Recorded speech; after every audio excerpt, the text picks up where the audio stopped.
I work for Catholic Relief Services, and before the earthquake, I was working in the section of protection, which is protection for orphans and vulnerable children.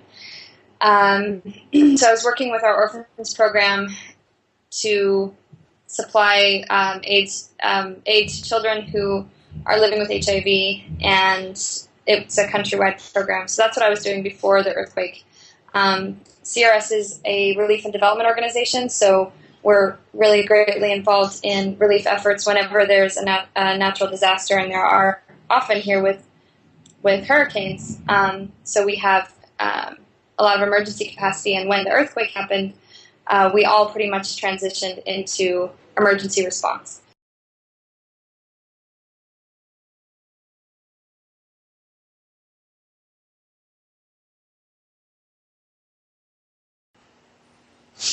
I would say it is both it is a collaborative effort of community organizations and international organizations.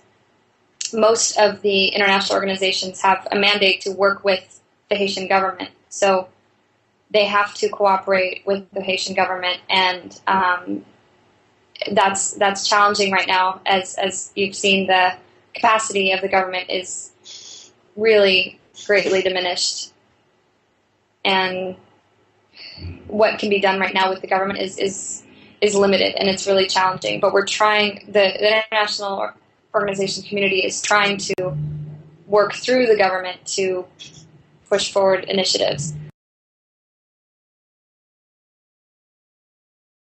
It varies. It varies based on the sector. For example, there have been huge movements, pushes to move people from private properties into planned settlements because there are all these spontaneous camps that have sprung up all around the city. I was working with the largest and most famous one that I was working in for a month, which is the Pictonville Golf Club. It was the only golf course in Haiti, and beautiful large golf course, and after the earthquake, home to almost 50,000 people. Wow. So I like to just think about what if there were an earthquake in the Central Coast area and everybody went to live in Pebble Beach and lived on the golf courses. That's like what it was like. But unfortunately, the terrain there is, especially after this many months of people living there, it's not safe. There are a lot of hills, and with the heavy rains, there's dangers of flooding and there's dangers of mudslides, and so there was a big push to move people to planned settlement outside of the city, and that was done through the government and IOM, International Organization for Migration, and a bunch of other NGOs that were helping to provide services to the people as they were being moved and in their new location. So pretty much things have to go through the government, but a lot of the determination of what needs to happen is coming from the international NGO community. The U.S. military played a big role in the early days and still is. They help a lot with the relocation. I have a whole new respect for U.S. military that I never had before. I mean, I've worked with a lot of U.S. military people here, and the Haitian people themselves. So there's a lot of opportunities for them to be involved as well. All international organizations are trying to engage Haitians and using cash for work programs to get them working towards the goals that like with the relocation or with food distributions.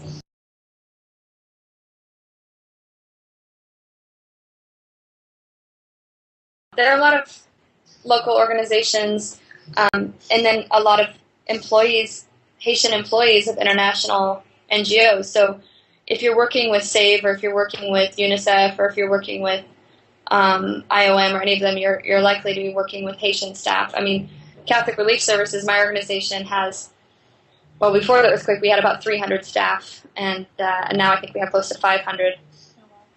But only about like 10% of those are international staff, and the rest are Haitian. Oh, okay.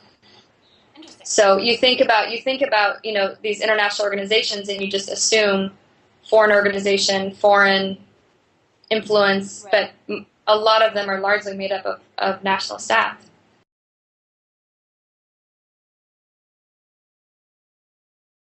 People are trying really hard to collaborate. There's a huge effort being put forward by OCHA and UN organizations to have these cluster meetings. We have clusters for every sector, like shelter, protection, sexual gender-based violence,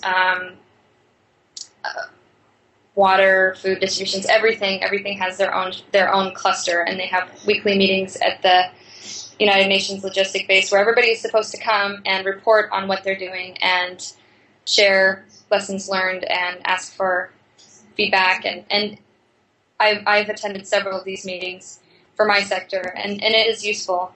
The problem is in the very beginning, everybody was trying to do everything at once, and everybody was scrambling to try to get aid out, and there were plenty of inefficiencies in the beginning. It's getting better now. It's more organized, and people are collaborating more, and they're writing, joint proposals for funding. And like my project is a joint effort between CRS, Save the Children, UNICEF, Terre des Hommes, which is a Swiss organization, and Heartland Alliance, which is I think American. But so yeah, there are a lot of collaborative efforts going on right now. And if you go to an IDP camp, you'll see that the shelters are provided by CRS, the latrines are provided by UNICEF, the water pumps are provided by Oxfam. I mean, it's everybody's working everywhere all at once and trying to work together.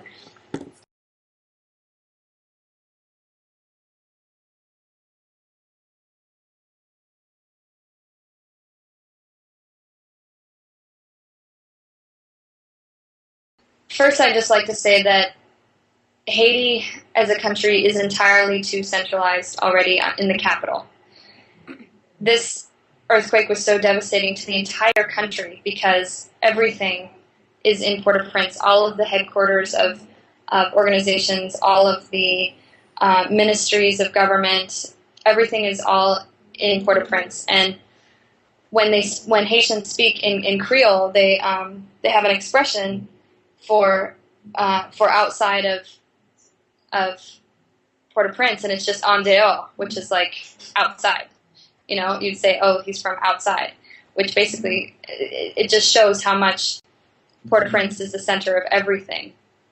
And that's a problem. And I wouldn't advocate for creating another center somewhere else where it would be the same situation, because that's a real problem, that all of the industry, all of the social capital, and all the government is all located in Port-au-Prince. One thing that Port-au-Prince does have going for it is the terrain, and that it has really high mountains near the sea, and it's very protected from hurricanes.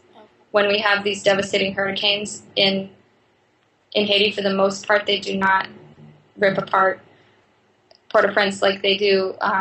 Like Gonaïves was a disaster. It was a total disaster. It was destroyed. Cape Haitian, I'm not so sure about, but nowhere in Haiti is really safe from natural disasters, unfortunately.